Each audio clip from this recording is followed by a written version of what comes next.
Well, good afternoon, everyone. I'll try that one more time. Good afternoon, everyone. Good afternoon, sir. Thank you, truly thank you to all who are joining with us today. Certainly the brave women and men of IMPD, but also our community activists in partnership with IMPD. So today's stewardship report is important for all of us. Last year, 2019, brought some measure of welcome news when it comes to gun violence in Indianapolis. For the first time in a decade,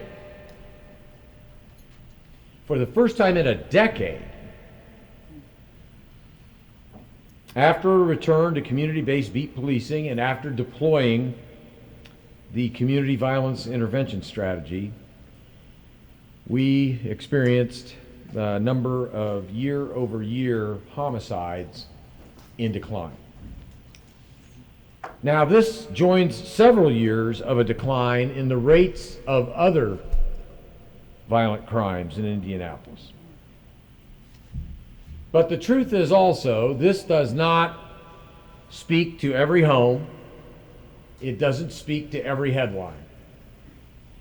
And we must be muted in our optimism. It's important to be optimistic, but the optimism needs to be muted, because while any community, neighborhood, or individual, if they are living among the threat of violence in our city, bringing violent individuals to justice will always be a necessity. And so, over the next 3 years, our city will further reduce gun violence by continuing to focus on violent individuals while working with community members to address conditions that contribute to gun violence. For decades now, American cities have deployed one strategy more than any other, which studies have shown successfully reduces the rates of gun violence. It isn't the corrosive stop and frisk or tough on crime laws of the 1980s and the 1990s, nor is it necessarily more restrictive gun laws. Time and again, in city after city, the strategy that has most consistently reduced gun violence is focused deterrence. A strategy of focusing on individuals who are disproportionately responsible for or at risk of committing violence. A strategy that is central to our community violence reduction efforts, and one that is further focusing the efforts of our law enforcement officers in IMPD. It is a strategy that fails to play into the emotional appeals of left or right. Instead, the cold, hard evidence, which belongs to no political party, it belongs to no ideology, speaks for itself. This is what has worked.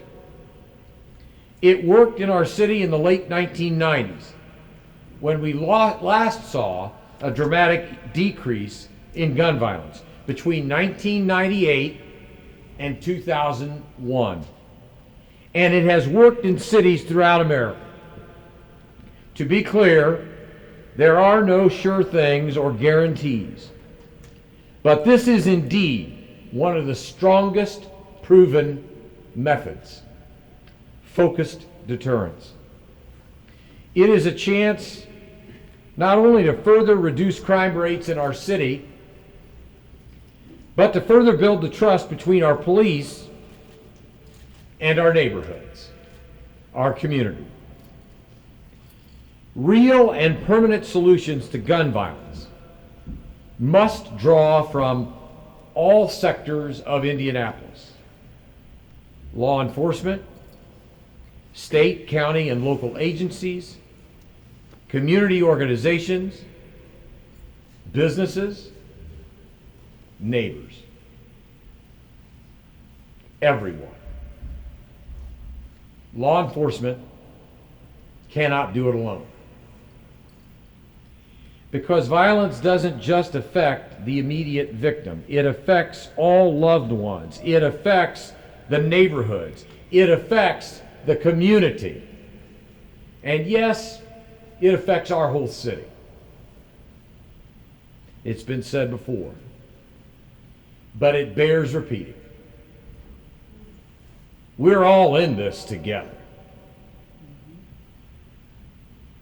Chronic violence threatens to divide communities from the larger city. Only unity will heal division.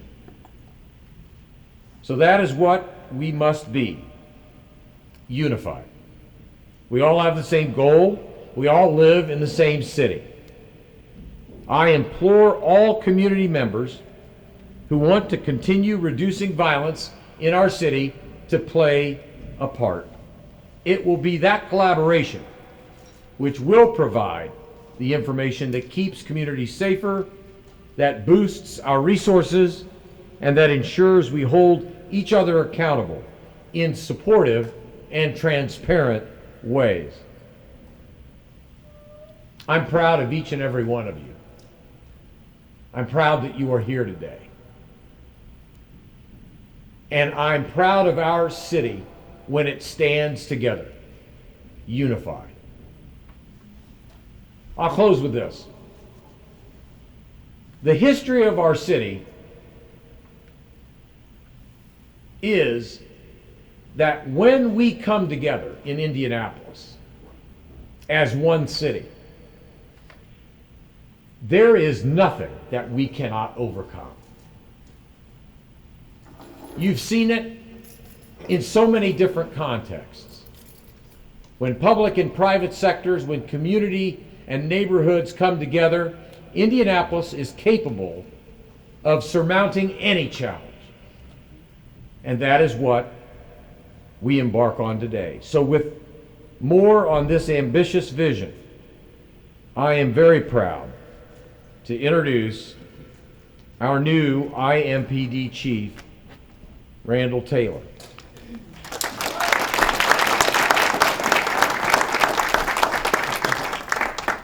Let me just say this. IMPD is the finest police department in all of the country.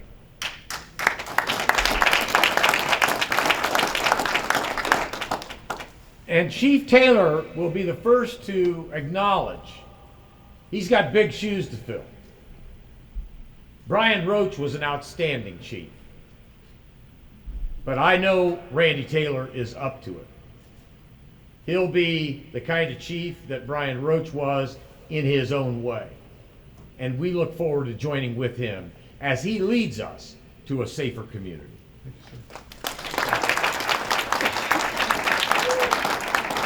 Well, thank you and good afternoon. Thank you, of course, Mayor Hogsett, for all your support of the IMPD, the men and women that serve our community every day. Also want to make sure I thank Dr. Amy Swan and also Natalie Woods and the rest of the staff here at Matchbook Learning.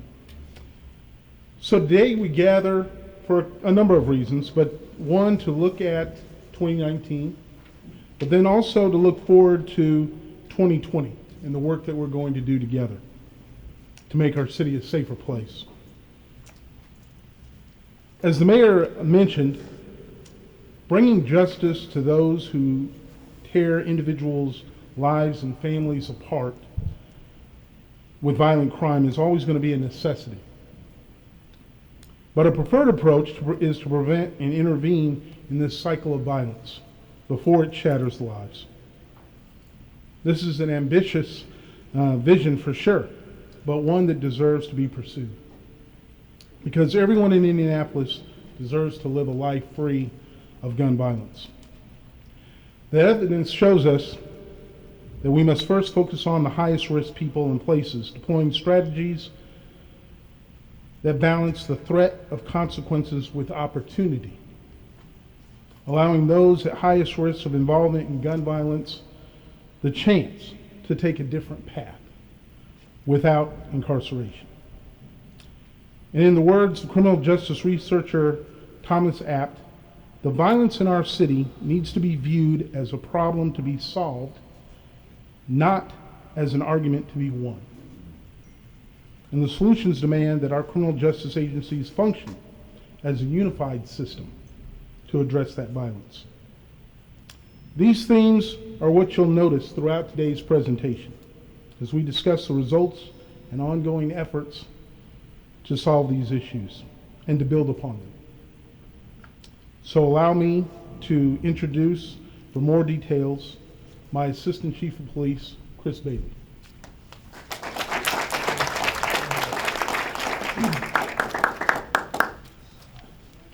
Thanks, Chief.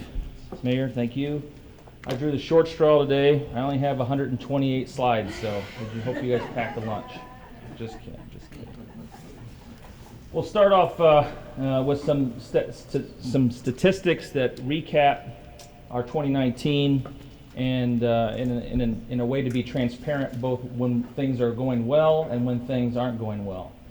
As you can see, in the mayor alluded to, we had a slight drop in our criminal homicides from 158 to 153 in 2019. The first time, like the mayor said, in 10 years that we had not seen an increase or a record number of criminal homicides in our city. It's an important milestone, but one not to be celebrated.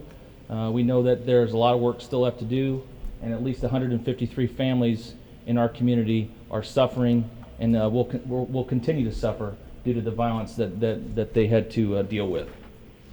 As well, going on the lines of the criminal homicide is the clearance rate. How many people are we putting in jail for those criminal homicides? Because that's what makes our efforts legitimate, that's what deters future criminals from committing those type of acts, and that's what the families and victims deserve is justice. The national average for criminal homicide clearance is approximately 60%. In 2017, we saw a sharp decline in that percentage, and only clearing 41% of our cases. In 2018, it jumped significantly to almost 66%, and then we saw a slight decline last year. There are a lot of factors associated with clearing the homicide. It's not as simple as law enforcement putting the handcuffs on somebody and that's it. We have to make sure that we have a solid case, that case we present to the prosecutor's office is good enough to convict a jury or a judge to make that conviction. And while we focus on clearance rates a lot, it's important. What's most important is the conviction. Did we give that family justice they deserved? And each individual homicide case has its own individual evidence and characteristics, and so we'll continue to try to build upon this success and make that an even higher number, but that's going to depend on several things that we'll talk about here shortly. The next few slides are going to show you what are our what are the cleanest data that we have in 2019, which only goes through the end of May. When I say clean data, this data means that it's been verified. People, civilians in our agency, read every single police report. They go through and make sure that the officers labeled the report the correct way, and this is the information we report to the FBI. This information only goes through May, because you can see in homicides, at this point at the end of May, we were down almost 18% in criminal homicides. Every other category, minus rape, you're going to see had a slight decrease, which has been on par with our overall crime numbers the last few years, which have been down double digits. The one thing we haven't gotten our hands wrapped around yet is the criminal homicides and the non-fatal shooting numbers. Now, we have a lot of neighbors in here, and I was a district commander on North District, and I know my commanders in here will attest this. When we go to your community meetings, the one thing we hear about more than anything is the property crime, the burglaries, the larceny from vehicles, the vehicle thefts. The property crime in our city has been on a steady decline for a long time. The trends through May have continued that way. I do want to point out one thing real quick, and the chief is going to bring something up a little bit later. That's the robbery numbers here. We've seen hundreds of incidents less over the last few years. However, toward the end of 2019, that number started to shoot back up again. Now, we're not close to where we were, we're still way down, but we think that by the end of 2019, when the numbers are complete, that our robberies are actually going to be higher in 19 than they were in 18, just based on anecdotal information that we have so far.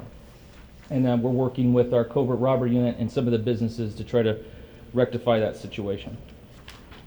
And then here's just the overall crime. Violent crime consists of murder, rape, robbery, aggravated assault, and then all the other crimes are in the other category.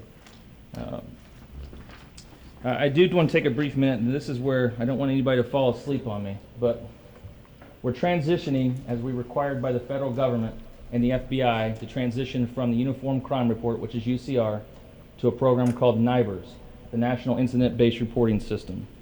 What is the big difference in the two of these systems? Under the UCR system, if we were to have one incident where we had a murder, rape, and a robbery, the only thing that's counted is the murder, because it goes by the hierarchy rule, which is the most highest offense. A few years ago, the FBI decided that they wanted to give communities a better understanding of the crime in their communities. And so under the NIBRS system, every single one of those crimes will count. Every single victim that's a victim of that will be counted. So the picture of crime will be better. What's important to know is that you cannot ever compare NIBRS data to UCR data. They're completely different, they're calculated differently, and they can't be treated as the same. And so we'll be talking more of that as we transition. We're required to transition this year, is that right, Chief Cunningham? We got to report January 2021. Okay. So, and that's a requirement for every agency that reports to the FBI. And if you don't report to it, then there's penalties, especially associated with your grants and things like that. But there's more discussion to have about that as we move toward that transition. Here's the one that's really disturbing to us, is the non-fatal shooting numbers. And you'll notice a lot of cities across the country don't even separate their non-fatal shootings from their aggravated assaults. They lump them all in together. We've been doing this for about 10 years with the help of Natalie Hipple, who is an independent researcher from Indiana University.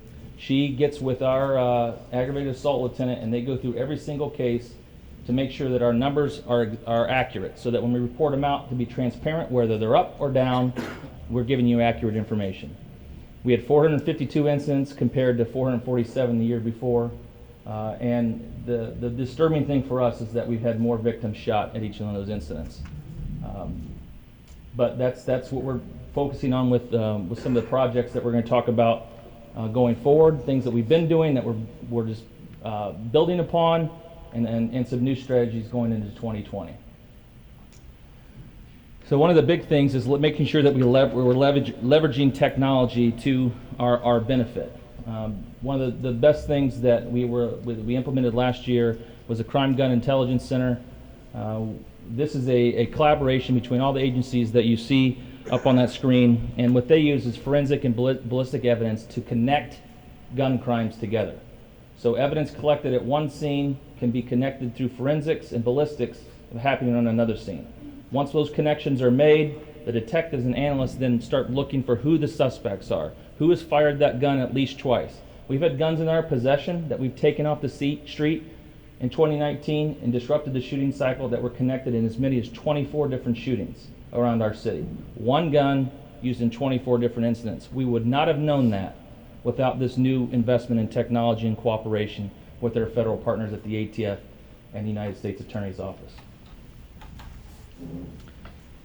Just how important is this? This is the staffing levels that we have committed to this group. They all work out of the same building, and they all work together every single day with one mission: remove serial shooters from our street and disrupt the shooting cycle before that gun is used in another violent crime in our city. And it's an excellent team, and they do great work every single day. The number on the right side of your screen there is going to represent the number of guns recovered by the IMPD over the last 3 years. As you can see, that number has gone from 3,500 to 3,600 since 2017. And then when I talked about earlier the ballistic evidence that's recovered from these things, this is the guns that have been tested by our forensic lab over those years. As you can see, we've gone from 3,600 to 3,900. What that in turn gives us is these leads. These leads tell us that the gun has been used in multiple crimes. And that's what we focus our attention on. is those folks that are out there shooting repeatedly. That's what those numbers mean. It's impressive work. There's no one in the country that is doing their crime gun intelligence center like we are here in the city of Indianapolis. It's something to be proud of. This is just their results from this year, and what's important to know is that, you know, we talk a lot about arrests, and those are important, but these arrests represent violent individuals in our city, not misdemeanor, not necessarily random arrests through traffic stops. Every one of the folks that were arrested here were targeted for one reason and one reason alone. They are a trigger puller.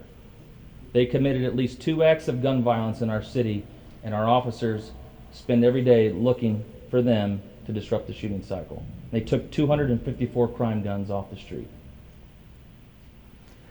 Going into 2020, we're going to continue this effort of regional response to gun crime. Our newest partner is the Fishers Police Department. They've been trained in our gun liaison program. They understand this NIBIN system. They have given us a detective and put them into our task force, our CJIC task force, because they found the 89 guns that they confiscated in the city of Fishers, 50 of them, at least 50 of them were connected to gun crimes in Indianapolis. Had it not been for that collaboration and partnership, we would have not have known that. They had a canine killed, if you remember that from the news. The individuals that killed that canine were responsible for 2 murders in Indianapolis and shooting at least, is it Craig, 5 other people at least, if not more. 9 total other people. Had it not been for the cooperation we had established and the quick turnaround of the forensic and ballistic evidence in that gun, we would not have been able to pursue charges here in Marion County against these individuals who went on a spree. We talked a little bit about clearance rate and how important that is to our community. One of the big projects that we were funded through a couple years ago through the mayor and the city county council was a victim assistance fund. And I'm happy to say that I think in 2018 we may have not even broken spending $50,000 of the money allocated, and last year we spent $165,000 to help 15 families who were victims of crime or witnesses in crime to help us prosecute them. People need to know this program is out there. It's not a witness relocation program. We can't change your identity, but we certainly can help you in ways to help you cooperate with us and to keep you safe from retaliation. The mayor mentioned this is our return to beat policing, and the reason we're able to do this is because of staffing, which we'll talk about here shortly. But the map on this side of the screen, my right, represents the current beat configuration in our 6 service districts, and the map on my left represents the new configuration, which we'll go to later in the year, which is 106 policing beats. We've made these geographical areas smaller for a couple reasons: to make sure that our officers are able to connect with the community, and that they know the community, and that we have more officers on the street patrolling to keep us all safe. Here's our staffing levels.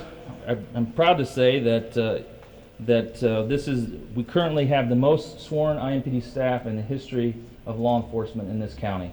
And that's all thanks to you, the taxpayers, our mayor's forward vision, and the city county council for providing the funds to get there. Now, we wanted to get to 1,743 by the end of last year. We didn't quite meet that mark, but we were very close. And the money's there in the 2020 budget to make sure we hit those levels.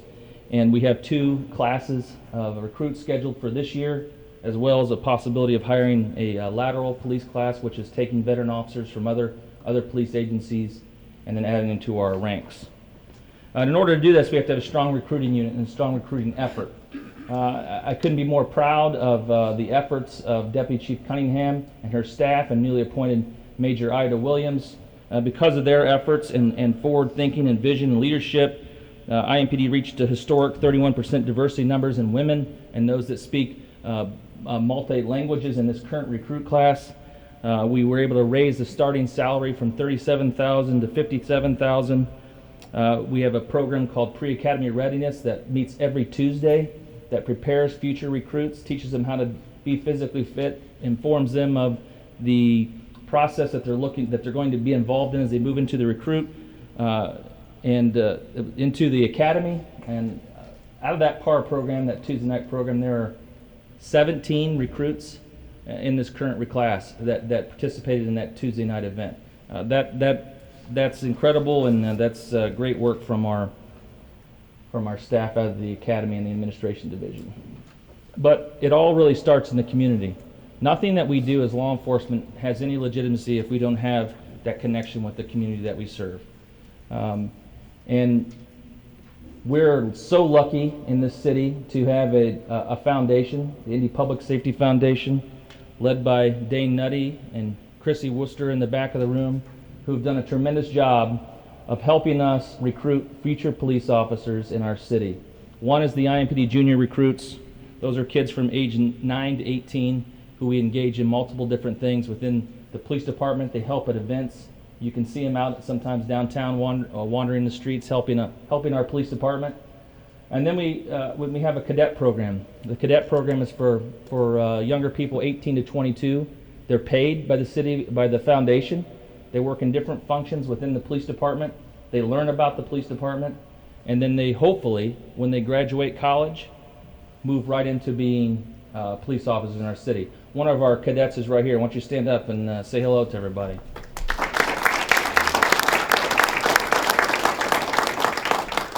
You know, what this program does for us is it creates a pipeline.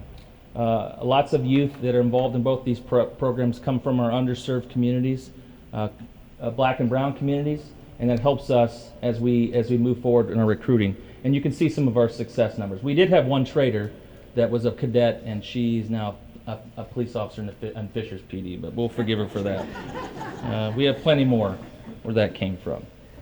In addition, it is a program that we can't say enough about. It's been around since 1940. It's really been revamped. Captain Brownie Coleman's done a tremendous job, and his staff, as has the Indy Public Safety Foundation, of really revamping this program. They have multiple programs in schools that help connect police and youth together, and you know, we can't say enough about what they do. We hosted, in conjunction with the church this weekend, a sleepover or a lock-in. And the JVT Health Center in the 17th and Bell Fountain area is open for our youth to come and engage with our officers. It's a beautiful facility. It's a brand new basketball court donated by the NCAA, I think, during the Final Four a few years ago. They do a great job. And in helping with our community efforts is the director of what is your name? What's your title? I'm just kidding. No. OPHS. We deal with her each and every day. We make lots of referrals because we know that throwing handcuffs on people is not going to solve the issues. We've been doing that for hundreds of years, and we still have crime the way we do. It's going to take long-term effort, and her group intervenes to try to stop disputes, to try to offer families and kids resources. And it's Director Shonna Majors who's going to talk about her efforts and our holistic approach to law enforcement and community engagement.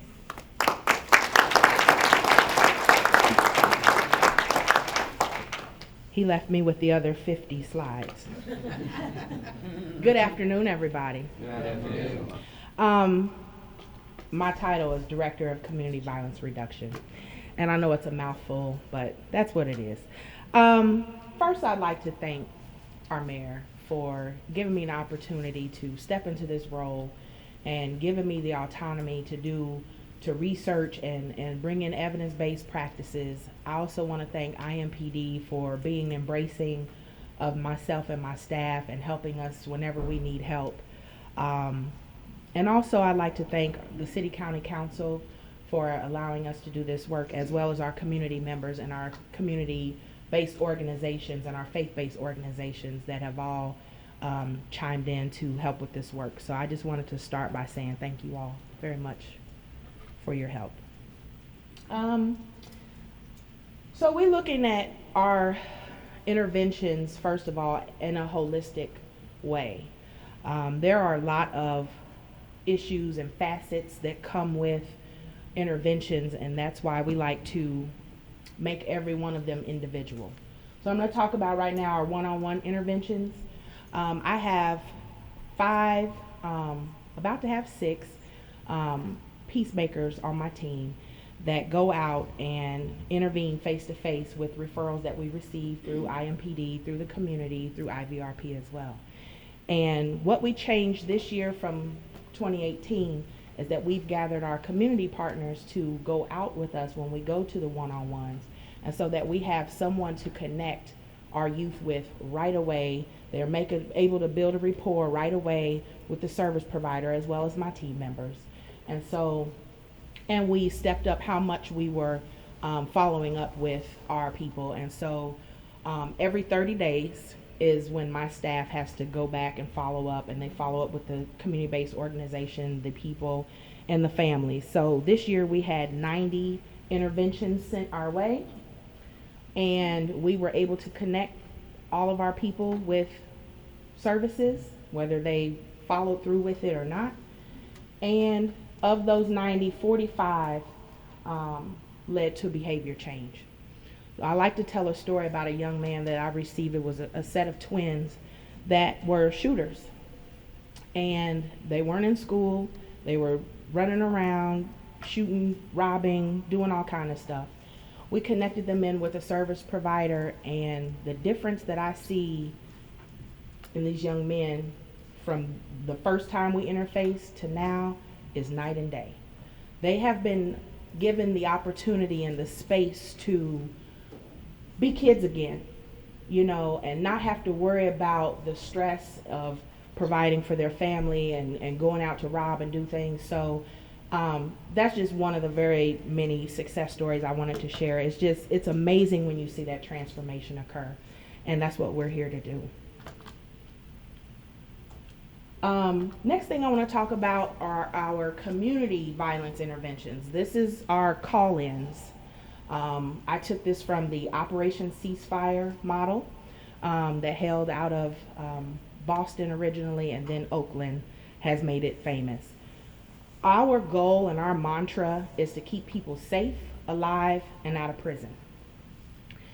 Through these interventions, we focus on people that are at the highest of risk, that have been referred or closely related to violent crime, shootings, non-fatal shootings, witnesses, all of that.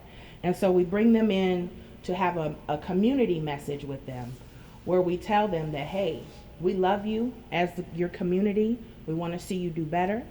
Here's some service providers that can offer you some other ways to make the money that, you know, if that's the issue, or get training to get a better paying job, whatever that looks like. Trauma-informed care, we all of our service providers come at that angle. And then lastly, we have a message from law enforcement that really spells out what it is that you're looking forward to if you continue on that path. We started this last year, and we have 45 guys and ladies that were invited to the call-ins. 37 participated, and I'm happy to report to you that none of them are dead. None of them have picked up new charges, new convictions, and they're taking advantage of these services. So I'm really excited that this is starting to catch on, because I think the goal that we had was removing the barrier of actually getting someone to the service provider. It's more of an exchange of information, and they're able to meet and greet right away and build a rapport right away that brings them in for services. So that's been an amazing piece of our work. This slide here discusses our building the capacity of grassroots organizations. We have a lot of organizations in our community that want to be involved in this violence reduction work. And this is fairly new to our city. We haven't done this in a while. And so it's important for us and my team to help build the capacity of these organizations so that they can do this work, and they can do it safely, and they can do it effectively. In May of last year, we brought in No More Red Dots, which is a group out of Louisville, Kentucky, that had a very big effect on their homicide numbers. And I said, well, if you can do it there, come up here and teach us how to do it. It was a 3-day training. We had everyone from community members there. We had just community people, community-based organizations, and they had a 3-day window into what it looks like to interrupt violence, not just intervene, but interrupt. And so that was important to help stop and spread the violence by connecting with people that are in the community that walk amongst all of us every day and give them some skills and some skill set to be able to do neighborhood interventions as well. We have the Community-Based Violence Reduction Partnership with our 5 grantees, and they're selected each year. And so we had a total of $300,000. Each group received $60,000 to do this work. We meet monthly, and so we have a pulse on how it's going, how many people they're getting into their programming, are they on track for what they said they would do. And I can happily stand here and tell you that majority of them have already, and we're just at the mid-year point in February, as of next month, busted past what they said they would do. So I'm excited about that, because sometimes in the grant world, you might stop at what you said you were going to do and say, all right, we're done. These people have gone beyond, and so I'm really grateful for that. And so a preliminary analysis that we're having done through IUPUI shows that the areas that are served by these grantees have saw a reduction in overall crime in their areas, because they're actually going out into the community and they're actually knocking on doors and canvassing their neighborhoods that they serve and let people know that they are there. So I am appreciative of that. In addition to that, we have the Community Crime Prevention Grant Program that is administered through CICF, which is a wonderful partner of ours. And this year, we wanted to narrow our target to include more violence interruption, as well as prevention, intervention services, and reentry services. So we're really excited that we were able to work with 54 new community organizations. Well, they're not new, but community organizations that have the passion and want to do this work. And so we're also providing capacity building to that group as well. And it's been going pretty good. So another initiative that we had last year that I'm super proud of, people say when you wake up at 3 in the morning, God's talking to you. Well, he wakes me up a lot. He got a lot to say. Safe Summer was one of those initiatives that came to me, and I thought, what can we do in our city as a community to provide some safe spaces for Fridays and Saturdays for our young people to have to go. And so we partnered with a total of 6 organizations over the summer. We had 6 locations throughout the city where we provided activities for the youth on Friday nights. We had organizations kept their doors open till 11 p.m., which is a lot later than normal. And so kids were able to come in. We made sure they had food. They got to play and, like I said, be kids again. We had no video games. I was adamant that they do that enough on their own. So we're going to do some old school. We had kickball, dodgeball, basketball, open mic night, movie nights. And so it was a really great summer. I wore my staff out, bless their spirit. They only, got half a day off a week, but during the summer, but it was worth it because we were able to touch over 800 kids in the summer through our Safe Summer initiative. And that's a pretty big accomplishment, and we hope to engage more this year. We did walks at night, especially downtown. We partnered with Commander Burton downtown, and we engaged with youth downtown. We started handing out peace ambassador cards where we were asking them to take oath to be peace ambassadors and be the ones in their crew, in their group to stop the violence as it occurs. And so we want to continue doing that work. We had conflict management and boxing. We had, the kids call it trap and paint, a little trap music and paint. Yeah, I had to wear earplugs on those nights. But anyway, and we played outside, and we just really tried to get back to some basics, as well as build in conflict resolution skills. We had to sneak it in on them. So, But the kids loved it, the staff loved it, the community members that were a part of it loved it, and so we're looking forward to expanding this summer. And so we're already talking to some partners to see who else we can bring into the fold with that. And lastly, this year, like I said, we have 6 peacemakers. One is in hiring right now and will be joining us within a couple of weeks.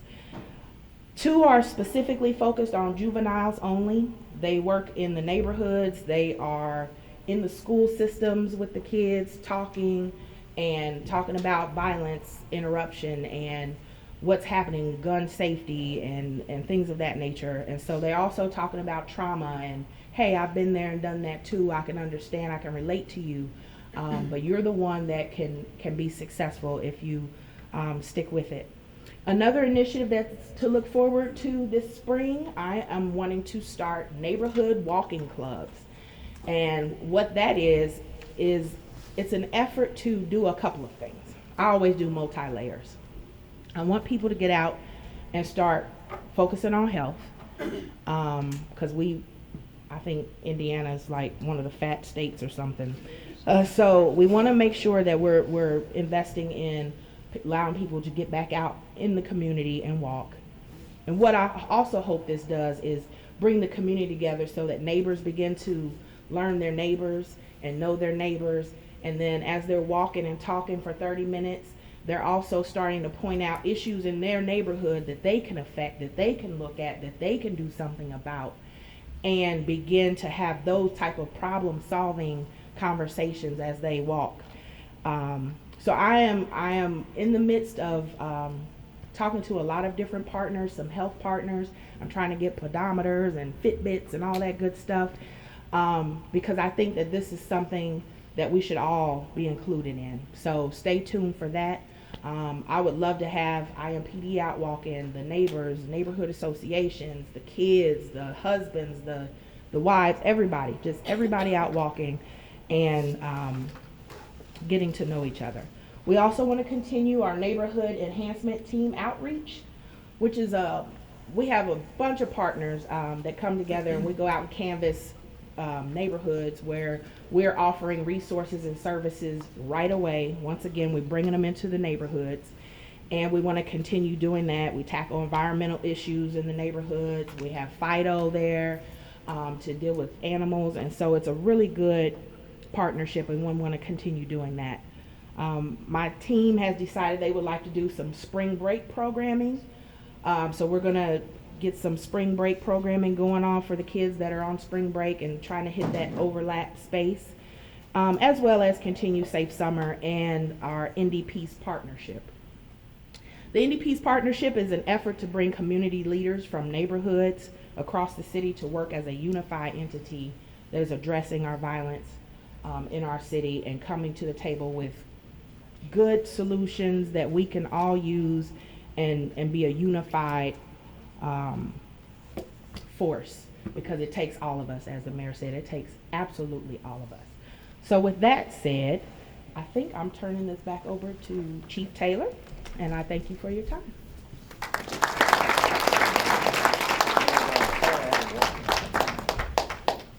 So before I forget, I want to thank all of you from the community that have come out. Really do appreciate your all your support.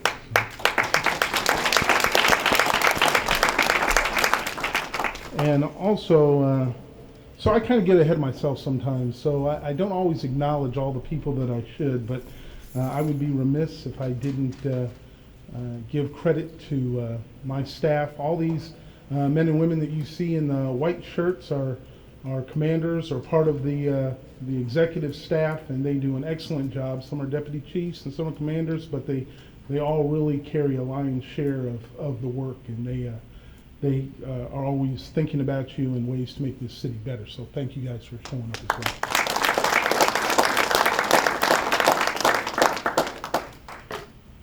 So in 2019, we launched what was called Business Link, or B-Link, which leverages technology to connect IMPD with security camera systems owned by residents and businesses. The initiative was made possible by the Indy Public Safety Foundation and basically aims to improve police response, further investigations, and deter crime. B-Link Pro harnesses cloud-based technology to connect professional security camera systems directly with IMPD intelligence detectives. B-Link Indy allows residents to register private security cameras, locations without a feed that is directly available to IMPD. So basically what I'm saying here is technology has come to Indianapolis in such a way that businesses, if they choose to do so, can link up and we can have access to their cameras with their permission when crime is occurring. This allows us, like I said, to view those cameras and hopefully get the evidence we need to make an arrest. But if you're a resident, all we're asking you to do is consider registering your camera. We won't come in, we won't be looking at you as you're going through your house or anything like that. All we're wanting to do is know that you have a camera, maybe an outside facing camera that may have caught something. And that allows our detectives to be mindful that that camera may exist and may have recorded something we need to see. If we do that, like I say, you connect your business through IMPD B-Link Pro or register your private camera through B-Link Indy. And we're about at the end of it, but the next slide is going to talk about gun safety. Indianapolis saw 69 accidental shootings in 2019. So it's our responsibility as a community to protect our children and neighbors from accidental gunfire. Gun owners are asked to keep these safety tips in mind. Do not leave a firearm in unoccupied vehicles. Store your firearms in a locked cabinet, safe, gun vault, or storage case when not in use, ensuring that they are in a location inaccessible to children or by children and cannot be handled by anyone without your permission. If you are carrying a firearm, please secure it in a holster that covers the trigger and trigger guard. Always keep the firearm muzzle pointed in the safe direction. You know, I say these things, I read these things, and I'm thinking, good night. I've been a cop for 33 years. This seems like it should be common sense. Unfortunately, we have reports that show that it's not, so that's why we're going over it. Firearms should be unloaded when not in use. It's also recommended to use gun lock when the firearm is not in use. This should not be a substitute for secure storage. Free gun locks are available, or will be available at IMPD districts and community engagement office while supplies last. I would encourage you to take advantage of that. There's not a whole lot of them, but if you have a gun, please consider that. And then lastly, you can see by this picture, it does really take all of us. I'll be honest with you, as we look through the stats and we go through these things, I'm encouraged in a number of different ways by the efforts we're making, the efforts we will make here in the future. Indy is in a great place to have some fantastic success stories. But I'm still concerned with the violence numbers. I'm still concerned, especially going to the funerals. As I've said many times before, I've been to over 200 funerals in the last couple, 3 years, and I'm really, I won't say I'm tired of going. I'm tired that I have to go, but I'm there to support those families. But I would much rather support you because somebody in your family did right and got on the right path and didn't have to be, I mean, we're always going to have death, right? But let's not have it from unnatural causes. If it's going to be natural, then we probably don't have a whole lot of influence on that. But we certainly are able to influence gun violence and the deaths that come from that. So please let us make that effort. We're here to do it. We're here to help, but it's going to take all of us to make it happen. Thank you very much. We will entertain a couple of questions if need be. Cool, we're out. Thank you. Pretty awesome.